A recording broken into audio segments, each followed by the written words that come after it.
Hello and welcome. My name's Karen O'Connor and this is Things That Make You Go, This is your podcast to help you make the most of the wisdom and experience that comes with getting that little bit older. Let's get right into it.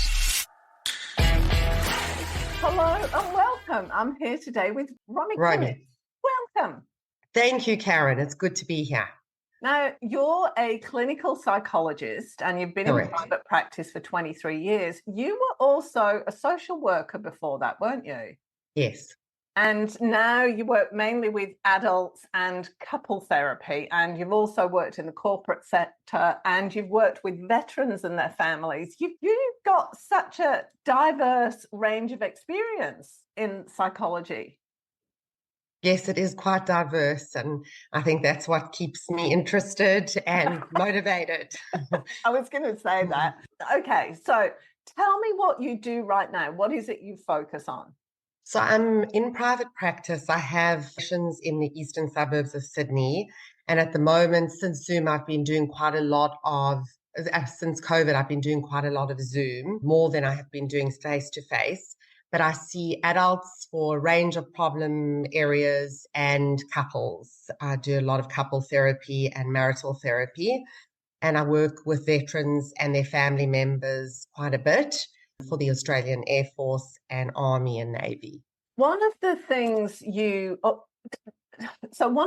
that interested me why I wanted to talk to you, but there's lots of other things as well just coming out of what you tell me, who you tell me you work with, but you do a lot on adaptability too, don't you? Yes. Talk I think that about that, because that's something that, with COVID and everything that's come up. But if you think about it also in partnerships, in marriages, in relationships, and even in veterans, I can see how that would be applicable. Yes. The thing is that the most common thing that I see in private practice is relationship difficulties and adjustments in terms of dealing with loss after a breakup, difficulties in a relationship. And then with COVID and its overwhelming nature, it's been very difficult for people. And it's been a massive adjustment to not only the new norm, but having to change things. And as people, we do not like to change things. We like to be in control. We don't like uncertainty. And a lot of people have what's termed an adjustment. They go through an adjustment disorder, which is the period of time in which they are trying to adjust to the newness of the situation, to the changes that are happening and the things that they have to get over in order to adapt. Talk about that a little bit more. Adjustment disorder. I didn't even know it had a name. It's just like you're feeling off because everything isn't as you expect it to be. Yeah. What is it exactly? Talk to me. So it's when there is a lot of stress that is coming outside of you. Generally, there are the most stressful life events are death of a loved one. And these are normed across populations and universes. The second is breakup of a relationship, and the third is moving. And those are seen as the three most stressful life events that any human being can go through in a lifetime. So if you go through one of those, that is a massive adjustment. You have to process this. And a lot of the time people label themselves, they say, I'll see a client that will say to me, I'm suffering from anxiety or I suffer from depression. And often they do. But a lot of the time, what they are doing is reacting to a situation which is extremely stressful or traumatic. And that's where I think we can get to with a lot of the time, people are actually going through trauma and don't realize they're going through trauma. Like, for example, COVID is a trauma. It's not just reacting to something that's stressful in the environment. It's actually traumatic, which means that when we go through trauma, it's not like what we go through in everyday life. It's an overwhelming event or situation which leaves us feeling quite helpless and powerless. But the important thing there is that we aren't able to process what's going on at the time. And that's the difference. That's the difference with regards to a trauma or something that's just stressful or makes us anxious. is that our rational brain isn't able to process it because it's so abnormal. And then this requires the organism, the person, to have to adapt. And this is very difficult because we can't adapt to something that we don't understand rationally. Amygdala fires, our emotional brains are working, our rational brain shut down, and that's when we go into that fight-flight response. So we are reacting to this very stressful thing.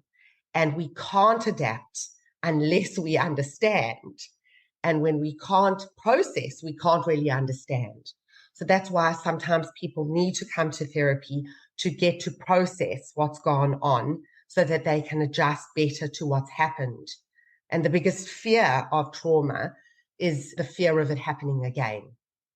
So a lot of that is sometimes it's based on something real, as in it could happen again, but a lot of the time it's the fear of it happening again.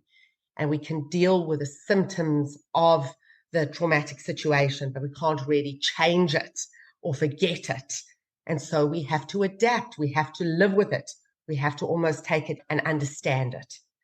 But in order to do this, we have to have compassion towards ourselves and not be hard on ourselves and give ourselves time to adjust.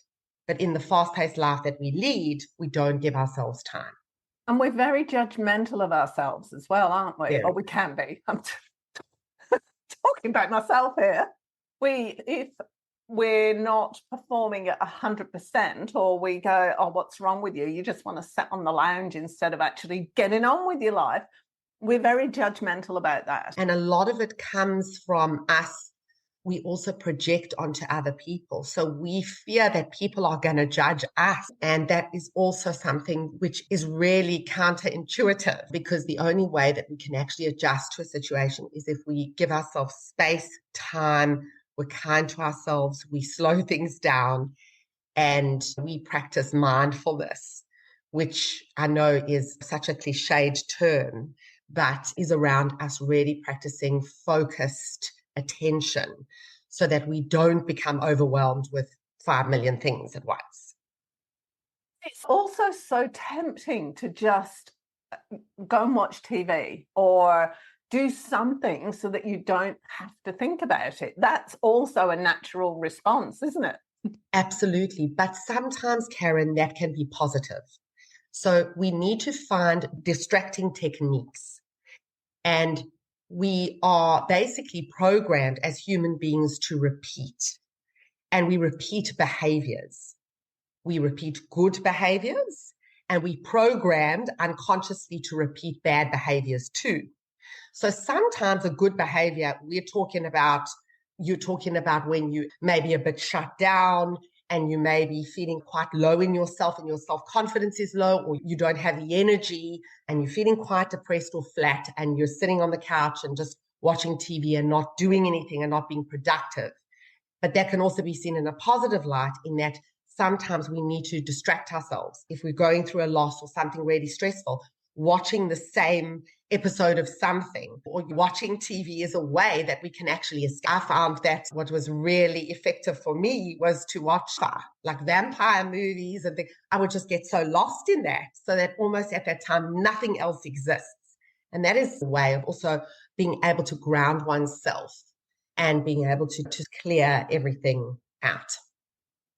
Really interesting you say that, because I know a few years ago I was going through a really rough time and I kept watching Harry Potter, but I'd watch the same movie, the one where Dumbledore dies, because at the end of it, you have a good cry. And it's interesting looking at it from the context that you're talking about.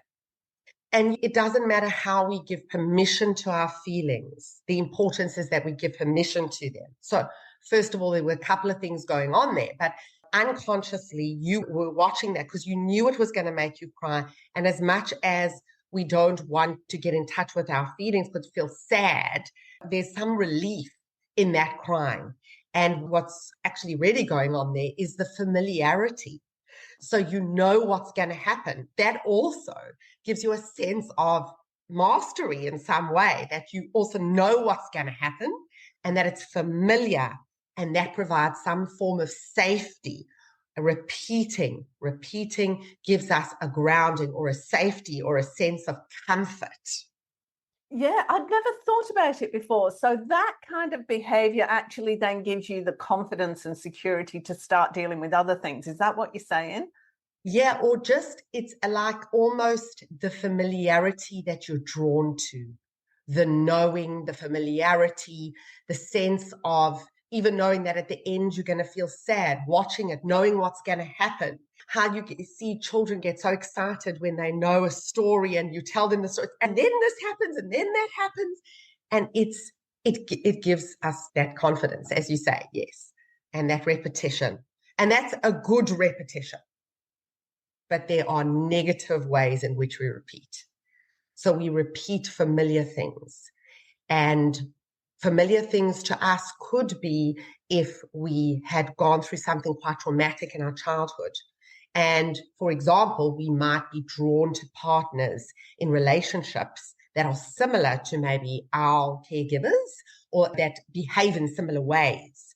So sometimes, like you can see with alcohol, we might be drawn to people that have problems with alcohol if our parent figures were abusing alcohol. And we think, but we want the exact opposite for ourselves. So why are we drawn to that? Or why do we turn to alcohol for comfort and things like that? Yes, you can say because we saw that was our role models, but it's also something, it's basically familiar. And we will unconsciously repeat behaviors. And it gives us some kind of a gratification. You said the repetition can be either positive or negative. Do we have any control over that? It's very difficult to recognize those negative repetitions. Like we don't even know they're going on sometimes. No, you're totally right, because 97% of our mental life is unconscious. So then we are going to look for comfort in the repetition because we don't even think about it. Exactly. We're not present to what's going on. We're not aware of it in any kind of way. It's just the way it is. But it's very hard for anyone to get their heads around why you would unconsciously or consciously find oneself in a situation which is really bad for oneself and which you hate. There is some familiarity, and familiarity is safe. And so, as you say, then how do you stop yourself? Because it is an unconscious process, or largely it's a very unconscious process. So entering therapy sometimes helps because you can explore that trauma or those difficulties with a therapist, which can help you to understand yourself better and help you to develop some self-awareness so that you're less likely to just go and impulsively repeat. And a lot of it is to make an effort to acknowledge and to really resist those pre-existing things. So to be able to say, this is what I have done in other relationships, or this is what my behavior's done. And by repeating that behavior, it's familiar and we keep on doing it again and again. But what we need to realize is that repeating the same behaviors is not going to give us a different result. It's only going to give us the same result. And sometimes we really have to show that compassion towards ourselves for what we've been through, instead of being harsh on ourselves. Because I see a lot of people that are so harsh on themselves. Why did I go into the relationship? Why didn't I know? Why didn't I stop myself? How am I going to do it again? Which is and I know there's anxiety, and that it's like, how can I prevent myself, and I can't carry myself out of it. But if we go with the approach of, I realize that I have these patterns. I realize that I'm drawn to the familiar. Maybe a parent figure that left, and then I find myself with people that tend to leave me. And yes, of course, that isn't conscious. But there might be some things that we can call sort of red flags, or things that we can see right from the beginning that we just ignored. And now we can just take a step back and give ourselves that space to go, okay, I tend to do this, say this in one's own mind, process it, and then we can't guarantee it, but try to look for the things that will tell us that this may be less likely to happen. Really important point, and I've only just understood it now. Like, I know most of the theory that you're talking about, but the mere fact that naturally we will look for the things that are familiar over anything else, and I'm not even aware that's what I'm looking for. I'm looking for familiarity, and just being aware of that fact then gives me more choice. Oh, okay, that's what I'm looking for. I don't know, and I haven't thought my way through what I'd do if I was looking for something familiar. I know that's the next step, but just that one sentence, we automatically look for familiar things. That's what we go to. That's huge. Mm. And we also it's a difficult thing to grapple with, but we also do it because we want to make it better. We want to change it. So in the example of maybe a parent figure that left early in one's life, and we maybe go for someone that does the same thing or has patterns that are the same or is away all the time, we want to then make it maybe different in some way so that we can gain that we can gain this gratification of a sense in that we can right a wrong. So that person doesn't actually, they might have similar patterns of behavior, but they don't. So we sometimes repeat things to change them and it's hard to really understand because it's such an unconscious process, but we almost want to right a wrong. So sometimes if we redo it, we almost redo something in the present. So we maybe go for something familiar, like a partner that's never available. And we had in our history a parent figure that left and that we felt abandoned by. And then we find a partner who is familiar in some way because they're not around much. And in some way, we're trying to right the wrong. So maybe the familiarity of that, and then to make it right, that person maybe is distant but doesn't leave altogether. So say you begin to recognize that pattern in there. How do you break it? By either entering into therapy, which can help us to understand ourselves, process things, become more self-aware, look at these patterns of behavior without just leaping into it with this hope, oh, I hope I'm not going to do this again. So maybe by trying to uncover what it's about and understand it. So maybe I'm doing, because it's unconscious, one doesn't maybe even realize it, even if it appears obvious. So when you're saying you've got to try to understand what it's about, is that your motivation for doing it that you're talking about there? Or when one sees that there's perhaps maladaptive ways of coping, other people are noticing, you're noticing that you are getting out of control, maybe with alcohol, with drug, with sex, with relationships, with fighting with everybody. And you or other people are noticing that this is maladaptive and this is really affecting you. But I suppose what we need to really say is that it doesn't have to really affect you and really be so bad for you to want to change it. And remember that there's some gratification, there's something familiar in the familiar. So that's why we might recognize it, but we might find ourselves being drawn into the same behaviors. Obviously, we're getting into alcohol is an addictive substance, drugs, they're neurologically addictive. But there are patterns of repetition. There are triggers. And most of what we're saying is that those triggers are often unconscious to us. But there's times when it's conscious. And then we might do one of two things. We might just ignore it because of the overwhelmingly powerful nature of the familiar and that it feels safe in some way. And the other thing that we do is that it takes effort and energy. And we also, as much as we might like, and this is why people are sometimes resistant to come for therapy, we like talking about it, especially in social situations. We like it. We like going on a date and someone asking us about us and being interested in us and us being able to talk about ourselves. We all have that narcissistic part inside of ourselves that really wants people to be interested in us and wants to be seen and all of that. But there's also And there's also talking about these things. And there's also reminding ourselves of the terrible thing that happened to us with our ex and what we did and how we regret maybe some behaviors, or we can't remember what happened last night because we were absolutely intoxicated, whatever it is. It's difficult. And that's why we resist change. We resist adaptation. We resist all of these things.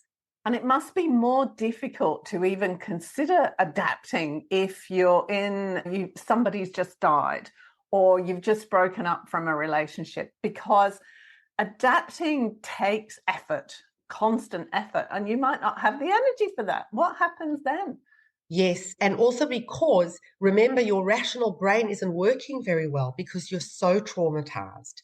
You're so either shut down or your system is so activated, and then you can't think. When you are in that fight, flight, freeze response, you can't process, you can't think.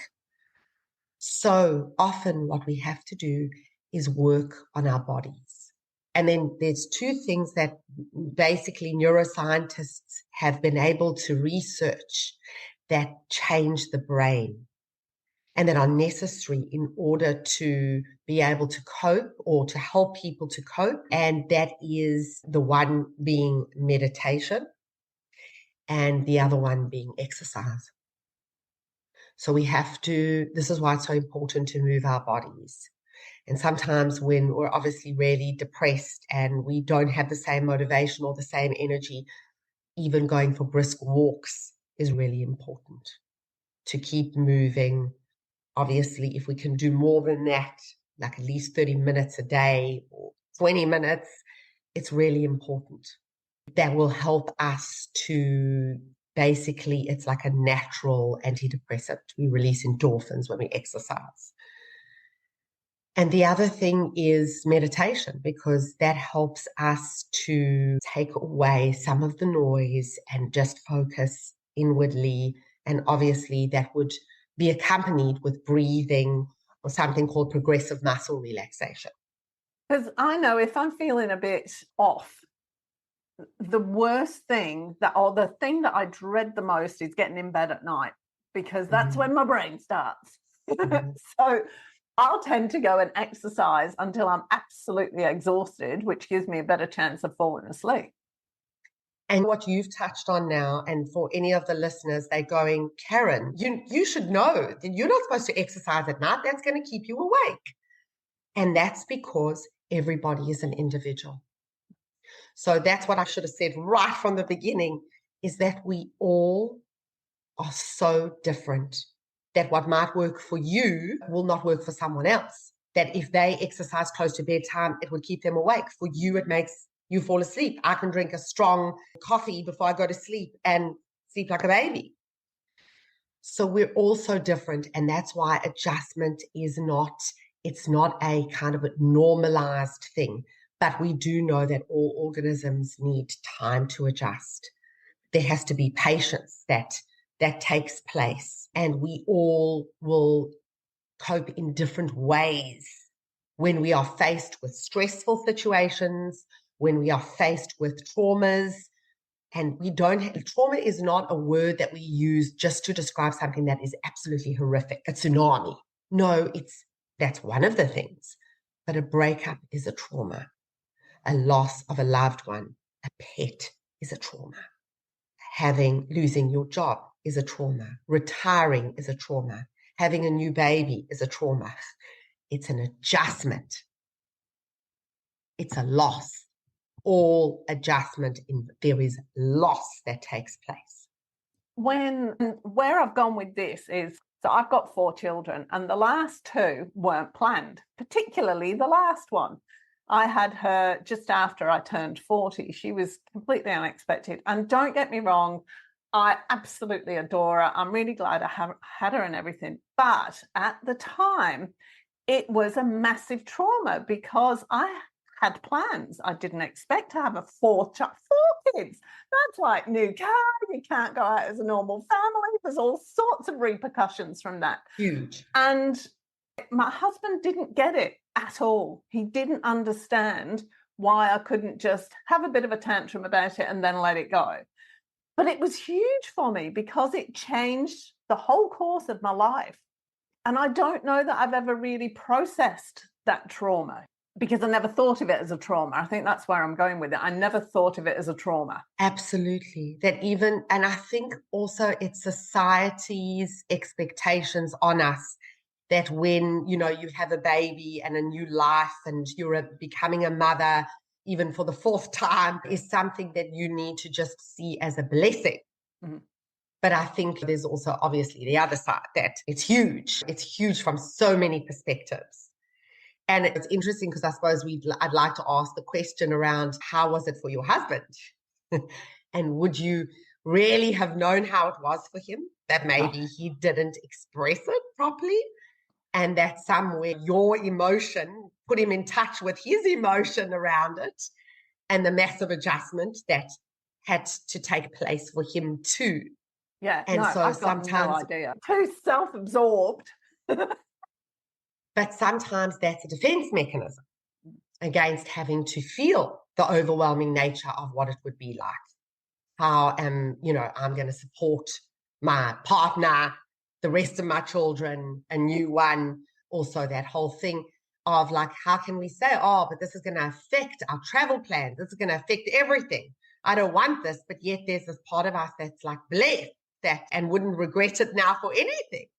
But it's huge. It's absolutely huge. And you're talking about having a fourth child and how massive that is. Even to have a first child or a second child or whatever, it's such an adjustment. When I had my first child, I couldn't process that I was actually going to have a human being. I thought I was going to have ET, like I was going to have an alien. I couldn't understand how I could have a human baby. And I thought, this is the strangest response to a pregnancy, is that I can see other people have human beings. But somehow it was hard for me to believe that I would have a human being. And then when the baby came out, I was like, wow, it's human. Crazy. It's interesting you're saying that because the number of people who say, oh, when I have a baby, it's not going to impact my life. Dude, you got no idea. Absolutely. Absolutely. So even positive life changes, getting married, all these things, obviously, it's incredibly exciting. But the thought of being with one person for the rest of your life is frightening, overwhelming, anxiety-provoking, and it's just scary. And you're going to have that part of you that feels the loss. So all adjustment, coming back to that whole concept of having to adjust to things takes time. It is good and bad. There's post-traumatic growth a lot of the time. It's not all doom and gloom. Sometimes we have to go through something really difficult. And I think in some ways that's what's happened with a lot of us with regards to COVID.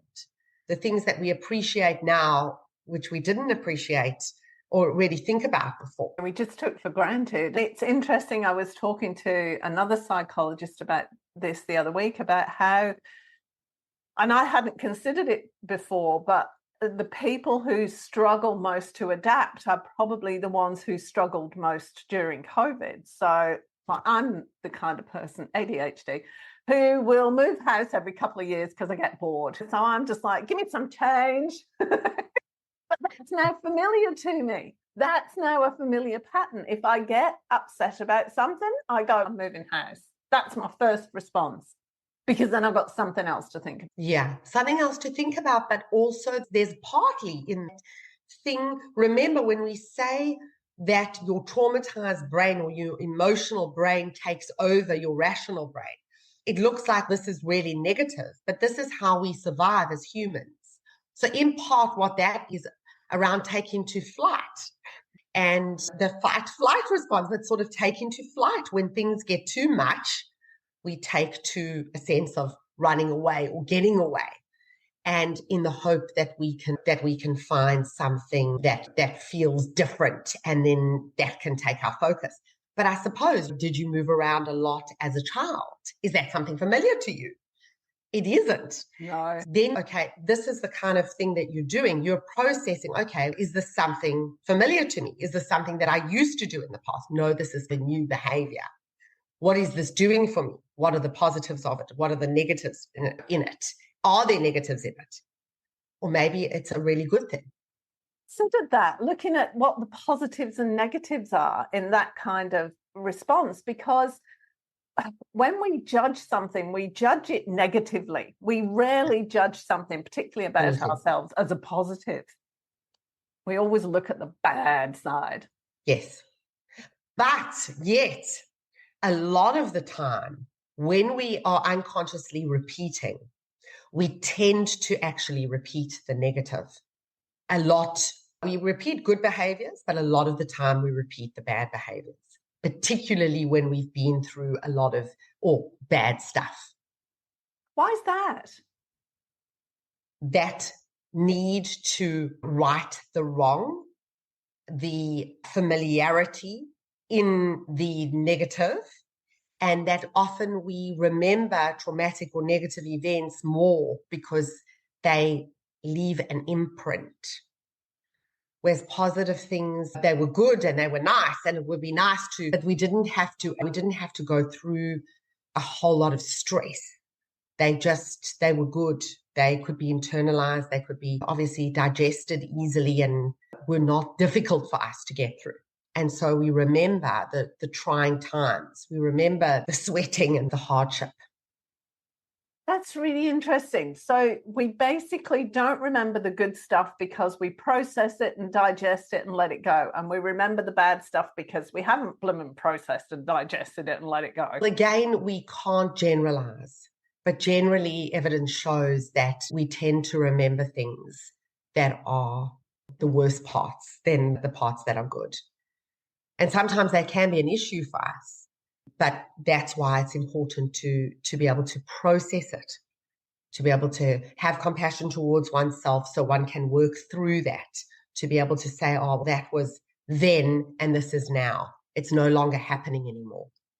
Now, you're working with veterans of things and people post-COVID as well, with post-traumatic stress disorder. How does this tie in with all of that? Not every veteran has post-traumatic stress disorder. There is obviously maybe different issues that they would have to go through in terms of going away for long periods of time and this being quite stressful on themselves and on their family members. And obviously also sometimes going through post-trauma following incidents from deployment, but a lot of it is often also, again, whether you're a civilian or whether you're in the Army or the Navy or the Air Force, a lot of childhood trauma. So there can be, there's not a rule, but a lot of what we often repeat is past things unconsciously. That doesn't mean that we have to go back to working through all of that and remembering all of that, because sometimes that's really not a good thing. Sometimes that can traumatize us even more. So when we want to get to the topic, I suppose today is repeating, is adjusting. If we want to get to a point of where we want to adjust and more healthily, we really need to listen to what we need. Some people that is talking, for other people that is exercising, that is doing other forms of body work, that's doing yoga, that's doing Pilates, that's doing group training, that's running. Whatever it is for that person can be different. But sometimes talking about it does help.